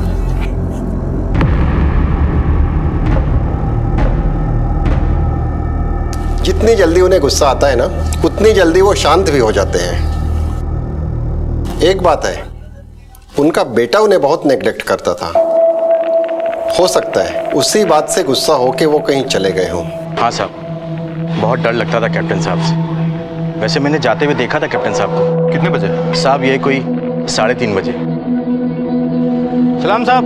मगर सच बोलूं साहब, वो जब से यहाँ से गए हैं ना, बिल्डिंग में बहुत शांति है। छोटी छोटी बात पर चिक चिक किया करते थे। ये बटन क्यों खुला है? बंद करो इसे। जी जी जी जी जी, जी सर। तुम यहाँ सिक्योरिटी के लिए तैनात हो ना? एक भी सिलवट नहीं आती थी हमारी वर्दी पर। और जरा अपनी वर्दी की तरफ देखो, हम भी अपनी देश की सिक्योरिटी का काम करते थे। उसी तरीके से तुम भी इस बिल्डिंग की सिक्योरिटी के लिए तैनात हो ना? जी जी जी जी। वर्दी ऐसी होनी चाहिए कि अंदर आने वाला डर के तुमसे 2 कदम पीछे हट जाए। अंडरस्टैंड? जी। अब आप ही बताइए ना साहब, कहाँ देश का महान फौजी और कहाँ ये बिल्डिंग का मामूली सा वॉचमैन। जरूरत पड़ने पर बड़े साहब तुम्हें पुलिस स्टेशन बुलाएंगे। शहर छोड़ के कहीं जाना मत। जी sir. Captain uncle is the best, मुझे बहुत प्यार करते हैं, अच्छी अच्छी स्टोरी भी सुनाते हैं। तो ऐसे थे हमारे नेताजी सुभाष चंद्र बोस और उनकी आजाद हिंद सेना। समझे? जी सर। अब ये बताओ कि उनका नारा क्या था? तुम मुझे खून दो, मैं तुम्हें आजादी दूंगा। Very good, keep it up. अब नेताजी की कहानी जो मैंने सुनाई और उनका ये नारा तुम सब हमेशा याद रखना। बच्चों से बहुत लगाव है उनको। बड़ों पर चाहे जितना भी गुस्सा करें, लेकिन बच्चों के साथ बच्चा बनकर खेलते हैं। वो क्या है ना सर, पोते से तो मिल नहीं पाते, तो सोसाइटी के बच्चों के साथ ही खुश रहने लगे। अपने बेटे से बिल्कुल नहीं बनती है उनकी। देश की सरहद की सुरक्षा में अपना जीवन अर्पण करने वाले कैप्टन श्रीकांत सिंह की अपनी ही सोसाइटी में मुख्तलिफ छवि थी। कहीं ये खौफ पैदा कर देने वाले कड़क डिसिप्लिनेरियन की, तो कहीं प्रेरणा भरी कहानियां सुनाने वाले बुजुर्ग की। लेकिन इन दोनों तस्वीरों के बीच में कैप्टन श्रीकांत की एक तस्वीर और भी थी। अपने ही परिवार, अपने ही बेटे से मायूस एक पिता की, अपने पोते से ना मिल सकने के गम में जीते एक दादा की। काफी दिन गुजर गए लेकिन कैप्टन की कोई खबर नहीं थी। घर से कैप्टन अपने होशो हवास अपनी मर्जी से निकले थे, लेकिन मंजिल और मकसद अब तक किसी को पता नहीं था। नौकर मंदार के हिसाब से कैप्टन साहब कभी भी बिना बताए घर से बाहर नहीं जाते थे। उनका फोन बंद है, ऊपर से अब तक उन्होंने किसी को कांटेक्ट भी नहीं किया है। सीनियर सिटीजन है, इस केस पे हमें कुछ ज्यादा ध्यान देना होगा। उनकी कार के बारे में कुछ पता चला? नहीं सर, अभी तक तो नहीं, लेकिन उनकी गाड़ी की डिटेल्स हमने सारे थानों में भेज दी है। और कॉल रिकॉर्ड? सर ये रही। सर कैप्टन के मोबाइल की लास्ट लोकेशन उनका घर ही था, और 23 नवंबर की रात के बाद से वो मोबाइल अभी तक ऑन नहीं हुआ है। और सर उनके गायब होने के पिछले 24 घंटों में उनकी बात 2 लोगों से हुई थी, उनकी बहन से और उनके बेटे से। लास्ट कॉल बेटे को थी, और उसके पहले के भी कॉल रिकॉर्ड्स हमने चेक किए हैं सर, लेकिन कोई ऐसा नंबर नहीं मिला जिस पे डाउट हो। बेटे की कॉल रिकॉर्ड मंगाओ, पता करो 30 तारीख की रात वो कहाँ था। हम उसके घर जाकर पूछताछ करते हैं और साथ में नौकर मंदार को भी ले लेते हैं। पुराना नौकर है, बाप बेटे के रिश्ते को अच्छी तरह से समझता होगा। अच्छा एक बात बता, ये कैप्टन सिंह साहब और उनकी बहन के बीच में रिश्ता कैसा था? बेटे से जब भी गुस्सा होने के बहन के घर पेश तो जाते थे वो। और बेटे के साथ? बेटा तो फोन भी करके नहीं पूछने का उनको। हाँ, एक बार घर पे आया था, हम लोग को चिल्लम चिल्ली करके गया। वो बोल रहा था क्या जरूरत थी पुलिस में मिसिंग रिपोर्ट लिखाने की। बुआ, क्या जरूरत थी पुलिस कंप्लेंट लिखवाने की? और ये तो है ही गवार, और आप भी इसकी बातों में आ गई। अच्छा एक बात बताइए, कैप्टन सिंह साहब और उनके बेटे के बीच में हाल फिलहाल में कोई झगड़ा वगैरह हुआ था? साल में 1-2 बार आने का उनका बेटा। हाँ, जब भी घर पे आने का झगड़ा ही करने का उनसे। यहाँ से गुजर रहा था, सोचा आपसे पूछ लो, क्या डिसाइड किया आप? मैं चिंटू से मिलने के लिए तरस गया हूँ, और तुम हो कि पापा चिंटू से तो आप फिर भी मिल लेंगे, लेकिन इस फ्लैट को बेचने के बारे में आपने क्या सोचा है? एक बहुत अच्छी अपॉर्चुनिटी है मेरे पास, मैं अपना बिजनेस स्टार्ट कर सकता हूँ पापा। तुम्हें सिर्फ इस फ्लैट में इंटरेस्ट है, अपने बाप की कोई फिक्र नहीं है। मुझे लगा तुम इतने महीनों के बाद अपने पापा से मिलने आए हो, और तुम। पापा please stop being so emotional. Practically सोचिए, इतना बड़ा टेरेस फ्लैट है और आप इस फ्लैट में अकेले रहते हैं। हम आपके लिए 1 BHK भी तो ले सकते हैं ना, और मैं और मेरी वाइफ यहाँ पर रहने के लिए कभी भी नहीं आएंगे। मैं ये फ्लैट अपनी जिंदगी रहते कभी नहीं बेचूं, चाहे कुछ भी हो जाए। इस फ्लैट में मेरी और तुम्हारी माँ की यादें कैद है, तुम्हारा बचपन, तुम्हारा सब कुछ, तुम्हारी चीजें। ठीक है, मत बेचिए, रहिए यहाँ पर बिल्कुल अकेले। मैं कभी नहीं आऊंगा यहाँ पे, कभी भी नहीं। विशाल, बाप के लिए टाइम नहीं, और बाप के फ्लैट को बेचकर पैसे चाहिए। ऐसा लगता है आपसे ज्यादा फिक्र नौकर मंदार को है आपके पापा की। पापा ने बिगाड़ रखा था उसको, सर पे बिठा के रखा हुआ था। क्यों? आप तो उनके इकलौते बेटे हैं, आपको सर पे नहीं चढ़ा है। मतलब क्या है आपका? मतलब ये कि आपके और आपके पापा के बीच गोरेगांव वाले फ्लैट को लेकर झगड़े नहीं हुए थे? तो मंदार ने चुगली की है आपको। बात सच है कि नहीं? बाप बेटे के बीच में प्रॉपर्टी को लेकर के बहस नहीं हो सकती क्या? बाप बेटे के बीच में प्रॉपर्टी को लेकर बहस ही नहीं, और भी बहुत कुछ हो जाता है। What do you mean? आप डाउट कर रहे हैं मुझ पे? आपको विश्वास नहीं है ना कि पापा सेफ है और घूमने गए? Wait a minute, I will show you. ये एसएमएस देखिए। अगर पापा को मुझ पे विश्वास नहीं होता तो उनका अकाउंट नंबर मेरे मोबाइल के साथ लिंक्ड अप नहीं होता। उनके अकाउंट में जो भी ट्रांजैक्शन होती है पहला एसएमएस मुझे आता है। ये देखिए आप, ये एसएमएस कुर्ग में कल 50,000 रुपए विड्रॉ किए पापा ने, और ये एसएमएस भी 2 दिन पहले का ही है। अब आप बताइए मुझे, आप इस एसएमएस पे ट्रस्ट करेंगे या हमारे नौकर मंदार पे? ट्रस्ट पे इन्वेस्टिगेशन नहीं होता है, डाउट पे होता है। हमें आपके पापा की बैंक डिटेल्स और इस एसएमएस की डिटेल्स दोनों चाहिए। सर, कुर्ग ब्रांच से सीसीटीवी फुटेज नहीं मिल पाई है। उस दिन कैमरे की सर्विसिंग हो रही थी, लेकिन सर 50,000 का विड्रॉल हुआ है, वो भी सेल्फ चेक से। इतनी इन्फॉर्मेशन मिली है सर। कैप्टन कुर्ग में बैंक से पैसे भी विड्रॉ किए, फिर अब तक किसी से कोई कांटेक्ट क्यों नहीं किया? कुर्ग ऐसी जगह तो है नहीं जहां पे मोबाइल नेटवर्क ना हो। फिर उनका मोबाइल फोन अभी तक स्विच ऑफ क्यों है? कहीं ऐसा तो नहीं कैप्टन खुद को छुपाने की कोशिश कर रहे हैं हम सबसे? सर, बाप बेटे के बीच में प्रॉपर्टी को लेकर झगड़ा था। हो सकता है कैप्टन साहब बेटे से नाराज हो इसलिए फोन नहीं कर रहे होंगे। तो नौकर मंदार और बहन से तो बात कर सकते हैं ना। गुस्सा बेटे पे, नौकर और बहन पे नहीं। रात को 3:30 बजे कैप्टन का घर से निकल जाना, वो भी बिना किसी को बताए। सलाम साहब। और तब से लेके अब तक उनका किसी से भी कोई कांटेक्ट नहीं करना, ये कोई सिंपल सा मिसिंग केस नहीं। उस रात कुछ तो जरूर गलत हुआ है।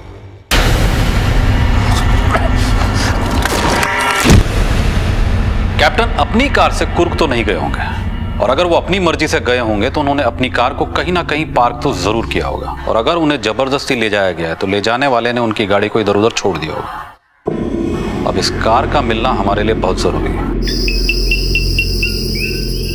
अरे यार, बहुत थक गए ना? अब से इतना लंबा टूर नहीं करूँगा। नहीं। कार झाड़ियों में क्या कर रही है?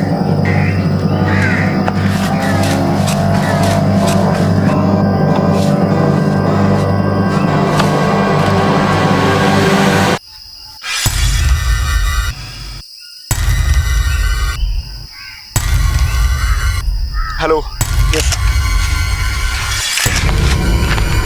छोटा नहीं चाहिए। जंगल का चप्पा चप्पा छान मारो, कुछ ना कुछ तो जरूर मिलेगा। सर, पिछली सीट पे खून के निशान मिले हैं। गाड़ी की इन्वेस्टिगेशन अभी जारी है। ये केस मिसिंग का नहीं है, इसका मुझे पहले से अंदाजा था। गाड़ी में खून के निशान का मिलना मतलब साफ है, ये एक हत्या का मामला है। चलो कैप्टन के घर चलकर तलाशी लेते हैं।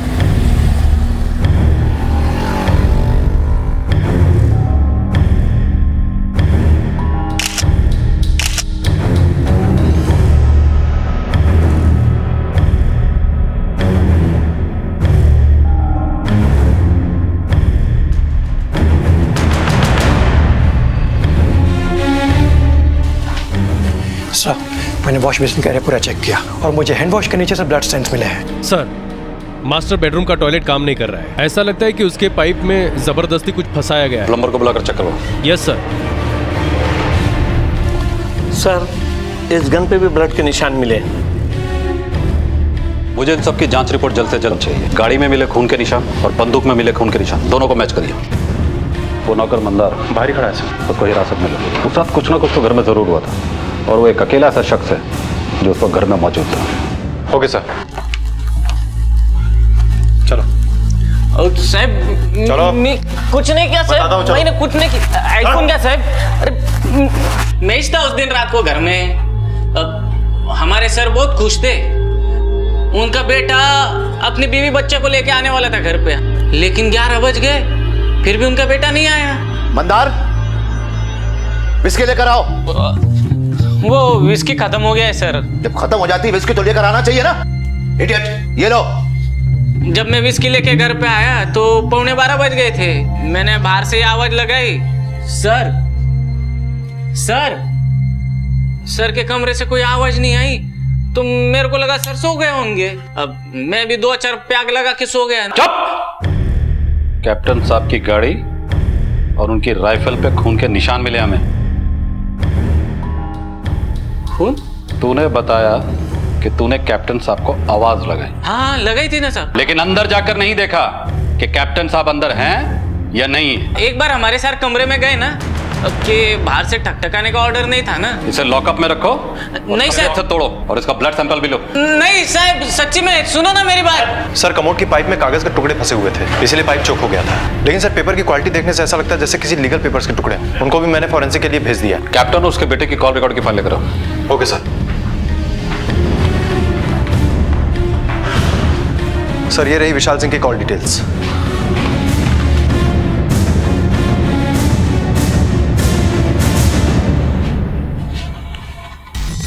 कॉल रिकॉर्ड के मुताबिक कैप्टन ने आखिरी कॉल अपने बेटे को किया था। जैसा कि मंदार ने बताया कि अब कैप्टन ने अपने बेटे से बात की, फिर वो अपने कमरे में चले गए। बेटा घर आने वाला था लेकिन आया नहीं।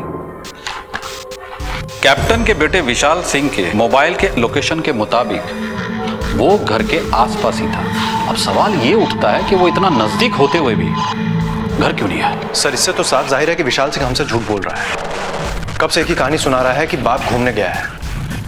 सर कहीं ऐसा तो नहीं है कि वो हमें घुमा रहा है?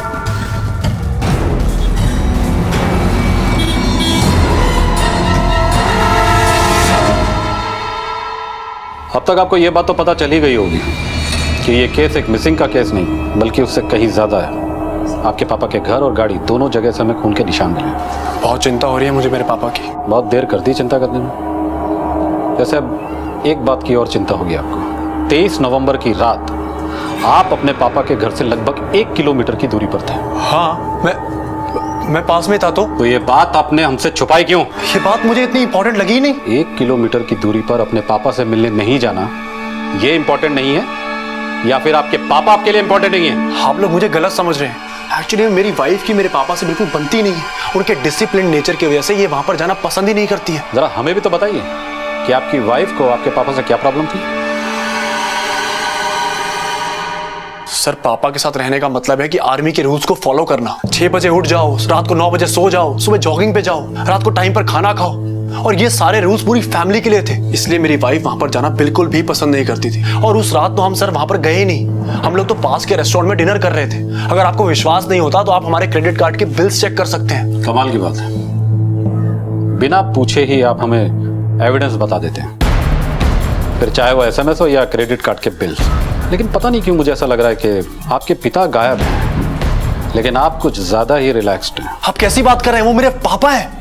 मैं मानता हूं कि मैंने इस बात को सीरियसली नहीं लिया, लेकिन ये सब क्या हो रहा है मुझे कुछ भी समझ में नहीं आ रहा। सर अगर आपको मुझ पर विश्वास नहीं है ना, आप ये देखिए,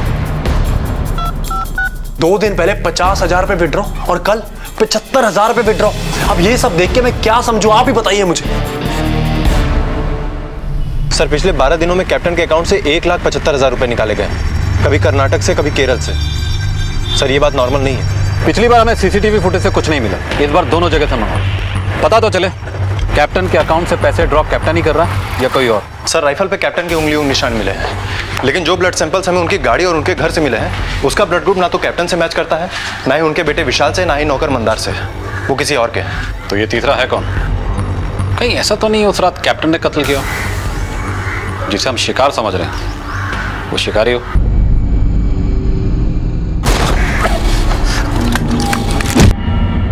सर वॉचमैन के हिसाब से कैप्टन 3:30 बजे रात में गाड़ी में निकले। हो सकता है गाड़ी में लाश हो, उसी की जिसके ब्लड सैंपल्स हमें मिले हैं। सलाम साहब। हो सकता है कैप्टन लाश को ठिकाने लगाने के बाद भागते फिर रहे हो। सर मंदार रिमांड पे, उसका क्या करना है? वार्निंग देके छोड़ दो, उससे कहो मुंबई से बाहर ना जाए। Okay sir. बैंक से CCTV फुटेज आई है।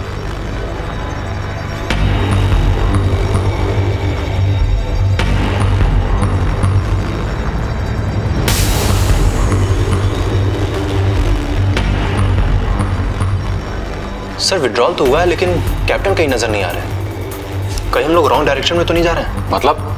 सर मतलब ये कि ऐसा भी तो हो सकता है ना कि कोई और उनके अकाउंट से पैसे निकाल रहा हो। बड़ी सफाई से सिग्नेचर किया गया, पता नहीं चलता है नकली है। पर ध्यान से देखिए, 20,000 के ओरिजिनल साइन वाले चेक का S और 50,000 के डुप्लीकेट साइन वाले चेक का S मैच नहीं करता है। कहने का मतलब यह है कि दोनों सिग्नेचर कैप्टन सिंह के नहीं हो सकते हैं। Are you sure ये सिग्नेचर कैप्टन श्रीकांत सिंह के नहीं? या आई एम 100% श्योर।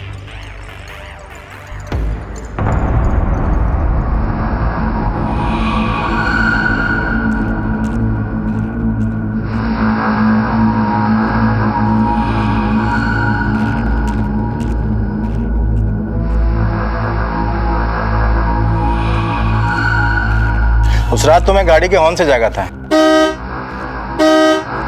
पर हाँ साहब, गाड़ी कैप्टन साहब की थी। सलाम साहब। गाड़ी के अंदर कैप्टन साहब ही थे? पक्का नहीं बोल सकता साहब। मतलब साफ है, वॉचमैन ने कार देखी, कार में किसी को देखा, लेकिन कार के हेडलाइट्स चालू होने की वजह से वो पहचान नहीं पाया।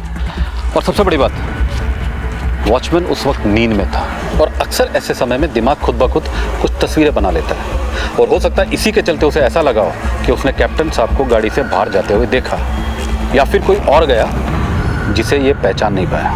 हो सकता है सर। कैप्टन सिंह का लापता होना, उनके घर और गाड़ी से खून के निशान मिलना और उनकी गुमशुदगी के दौरान भी उनके अकाउंट से पैसों का विड्रॉ होना, एक तरफ ये सारी बातें इस पेचीदा केस की गुत्थी को उलझा रही थी, तो वहीं दूसरी तरफ इस केस के अनजान रास्तों पर चाहे हल्की सी सही थोड़ी रोशनी जरूर डाल रही थी। कार में बैठा शख्स कैप्टन था या कोई और? बैंक अकाउंट से पैसे कैप्टन ने निकाले थे या किसी और ने? खून के धब्बे कैप्टन, उसके बेटे, उसकी बहन या नौकर के नहीं थे तो फिर किसके थे? सर, जैसा कि मेरा अनुमान था, फॉरेंसिक रिपोर्ट भी यही कहती है कि कमोड की पाइप से हमें जो टुकड़े मिले थे वो किसी लीगल पेपर्स के थे।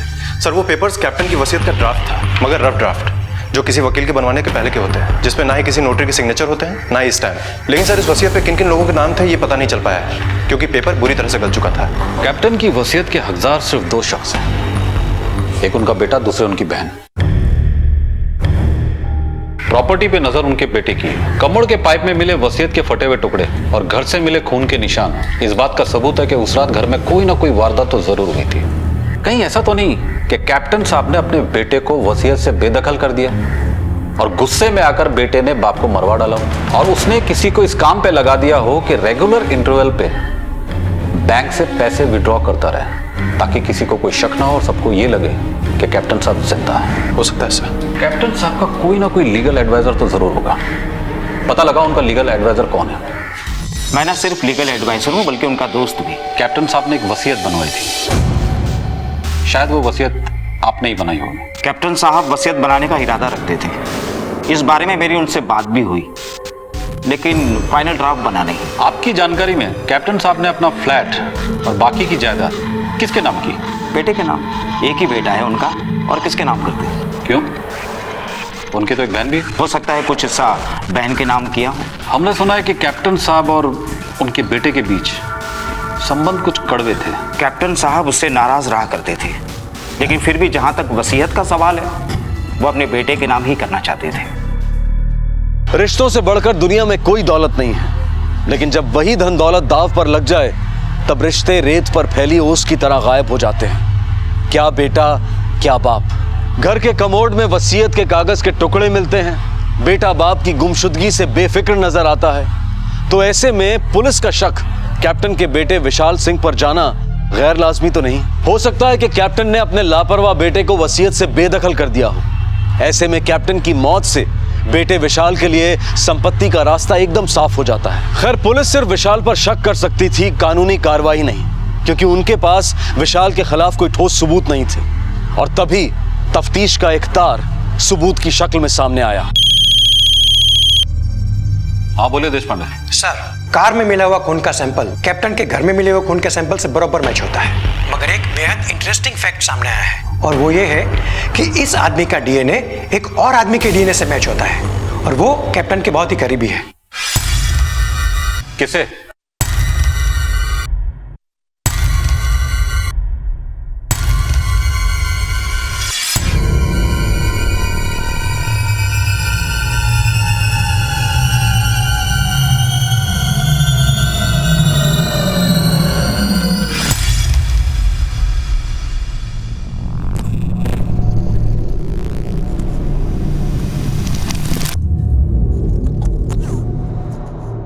हेलो सिक्योरिटी, किसी को बाहर मत जाने दो।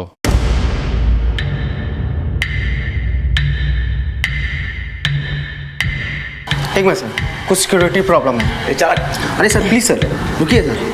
अरे बोला ना सर, सर अरे सर पकड़ो इसको।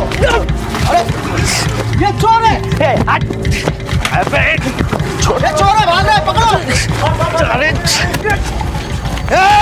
पकड़ो इसको। इंस्पेक्टर साहब लेके जाइए, ये चोर है, लेके जाओ साहब। जिंदगी का सफर रहस्यों से भरा है, यहाँ राह चलते कौन सामने आ जाए कहना मुश्किल है। बैंक के सीसीटीवी फुटेज में ये कौन शख्स था? अगर कैप्टन अपने अकाउंट से पैसे नहीं निकाल रहे थे तो ये कौन उनके पैसों पर सेंध लगा रहा था? मुंबई पुलिस की गतिशीलता काम आ गई। घर और गाड़ी में मिले खून के धब्बों का डीएनए एक ही आदमी का निकला, और डीएनए भी उसका जो अब तक बेकसूर बना सबको गुमराह कर रहा था।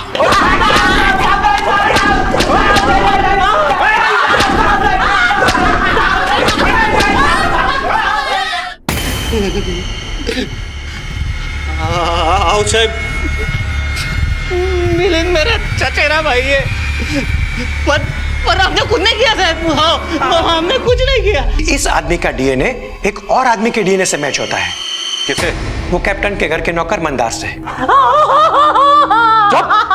अब तक हम ये सोच रहे थे कि कैप्टन का बेटा हमें घुमा रहा है, लेकिन घुमा तो तू हमें रहा था मंदार। तेरी कुंडली तो छप चुकी है, सारी कहानी हमारी समझ में आ चुकी है। अब सीधे सीधे सच सच बता।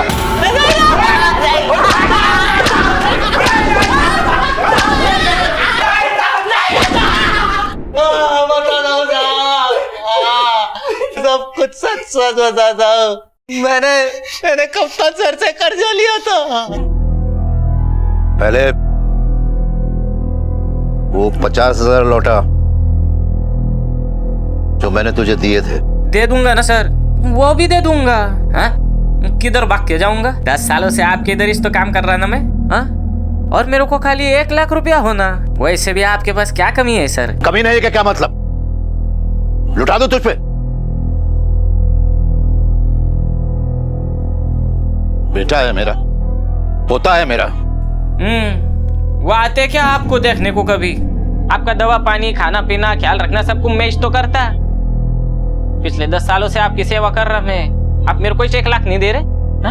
और ऐसी औलाद को दे रहे जो कभी थूकती भी नहीं आप पर। Shut up! मेरे को शट अप कर सकते हैं आप, नो करे ना मैं, मगर सर वो है क्या किसी काम का? हाँ? आप उनके लिए खाना बना के रखते हो, लेकिन मेरे को तो खाना पड़ता ना। वो बचा कुचा कुत्ते खाते। वो आपकी बहू नफरत करती है आपसे, नफरत। और ऐसे ही परिवार को सब कुछ लुटाना चाहते हो आप। आपका दूसरा कोई बेटा होता ना तो कम से कम 2-4 दिनों के लिए तो पोते को छोड़ के जाता आपके पास। पर विशाल भैया तो वो भी नहीं करते, और उसे कोई सब कुछ देने चले हो आप। वाह सर वाह।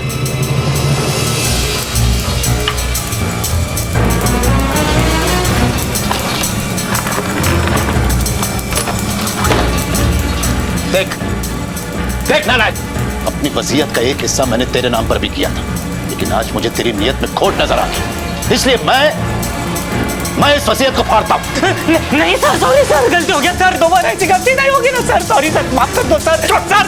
छोड़ दो सर, माफ कर दो सर। हाथ जोड़ दो सर। सुन, मैंने तुझ पर भरोसा किया था जो आज टूट गया। अगर फौजी का भरोसा एक बार टूट जाए तो दोबारा वो गलती नहीं करता। Once a traitor is always a traitor। अब पहले तू मुझे 50,000 रुपए लौटाएगा, उसके बाद अपना हिसाब कर और दूसरी नौकरी ढूंढ।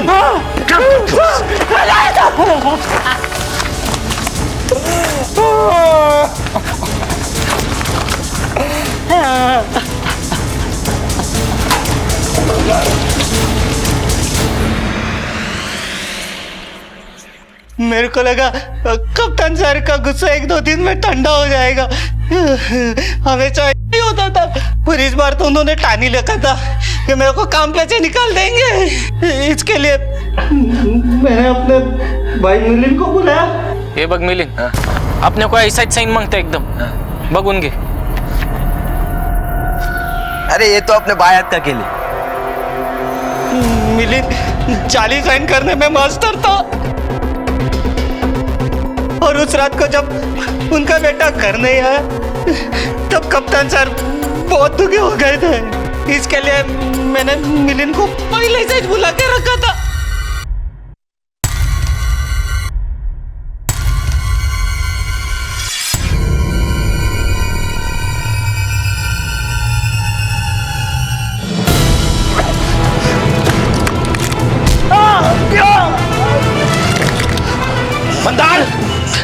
मंदार जल्दी आओ। मंदार कहां से आया? बोलो नहीं तो गोली मार दूंगा। बोल कौन है तू? मंदार, मंदार।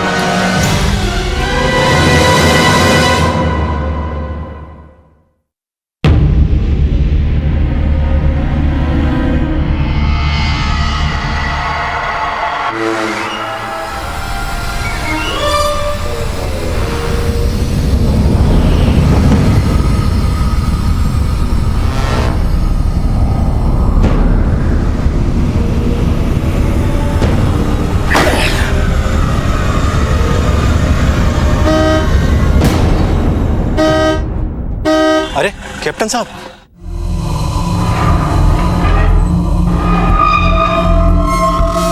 सलाम साहब।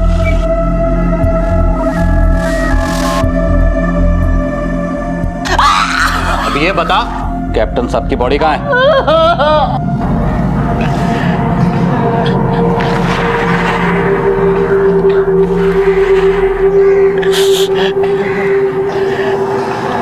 कहते हैं जहां सतर्कता घटी वहीं अपराध हुआ, लेकिन आज के इस केस में यह कहना ज्यादा सही होगा कि जहां संवेदना घटी रिश्ते बिखर गए। विशाल अगर अपने पिता के प्रति थोड़ा संवेदनशील, थोड़ा रिस्पॉन्सिव होता तो शायद मंदार जैसे लोगों की हिम्मत ही ना पड़ती। आज देश के महानगर बुजुर्गों के लिए असुरक्षित होते जा रहे हैं। आए दिन उनके साथ अपराध हो रहे हैं। ताउम्र हमारी सुरक्षा करने वाले आज बेहद असुरक्षित हैं। मंदार और उसके साथी मिलन पर आईपीसी की धारा 25, 27, 54 और 61 के तहत कड़ी कार्रवाई की गई। माँ बाप वो दौलत है जिसके बदले में जहां भी मिल जाए तो कम है, लेकिन शायद इस बात का इल्म हमें तब होता है जब वो हमारे बीच नहीं रहते।